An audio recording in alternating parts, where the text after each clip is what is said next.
आज रुद्राभिषेक करते हुए जब वीडियो मैंने डाला तो तमाम लोग, जिसमें खासतौर पर मुस्लिम समाज और कुछ क्रिश्चियन समाज के लोग थे, उन्होंने ये सवाल पूछा कि आपने शिवलिंग पर इतना दूध बर्बाद क्यों कर दिया? इससे बेहतर होता कि आप इसे गरीबों को दान कर देते।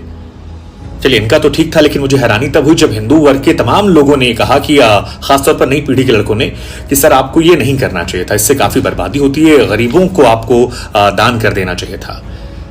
कई फिल्मों में भी ये दिखाया गया, कई सारे कलाकारों ने ही पहले कहा है, तो मुझे लगा कि आज स्पष्टीकरण देना चाहिए।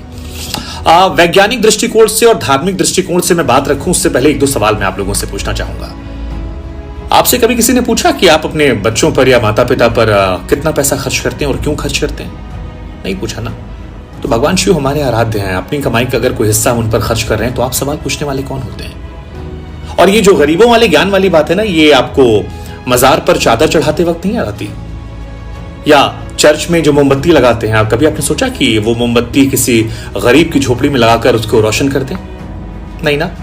कभी आपने सोचा कि आप अपने जन्मदिन पर जो पैसा बर्बाद करते हैं, नए साल में पार्टियां करते हैं, फिल्मों देखने जाते हैं, हजारों रुपए खर्च होते हैं, 500-500 रुपए की टिकट आता है, शैंपेन पीते हैं, लॉन्ग ड्राइव पे जाते हैं, कितना तेल खराब होता है? कभी सोचा आपने?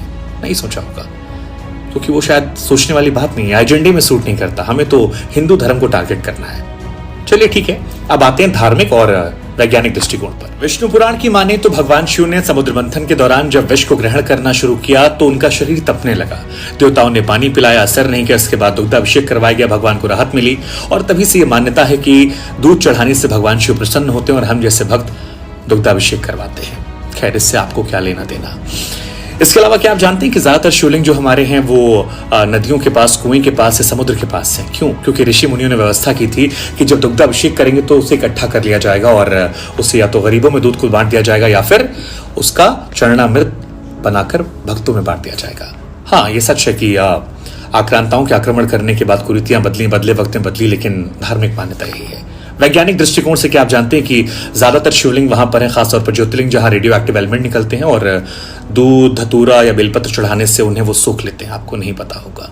खैर, एक और बात बता दूं आपको मैं कि हिंदुस्तान वो देश है जो कृषि प्रधान देश है। यहाँ पर कभी भी खाने पीने या दूध के सामान की कमी नहीं थी। क्या जाने वो लोग जो अरब में रहते थे, जहाँ पानी भी नहीं मिलता। हिंदुस्तान की बात अलग थी, ये चीजें अवेलेबल थी। खैर, आपसे गुजारिश इतनी है कि इस वीडियो को शेयर कीजिएगा ताकि नई पीढ़ी को पता लगे कि ये वेस्टेज नहीं है और केवल एक धर्म पर निशाना मत बनाइए। उन कलाकारों को भी बताइए कि शिवलिंग पर दूध चढ़ाना धार्मिक दृष्टिकोण से, वैज्ञानिक दृष्टिकोण से कैसे सही है, और हम अगर अपने पिता, अपने भगवान के लिए कुछ करते हैं तो ये हमारा उनका निजी मसला है, इसमें किसी को बोलने का अधिकार नहीं है। जय महादेव।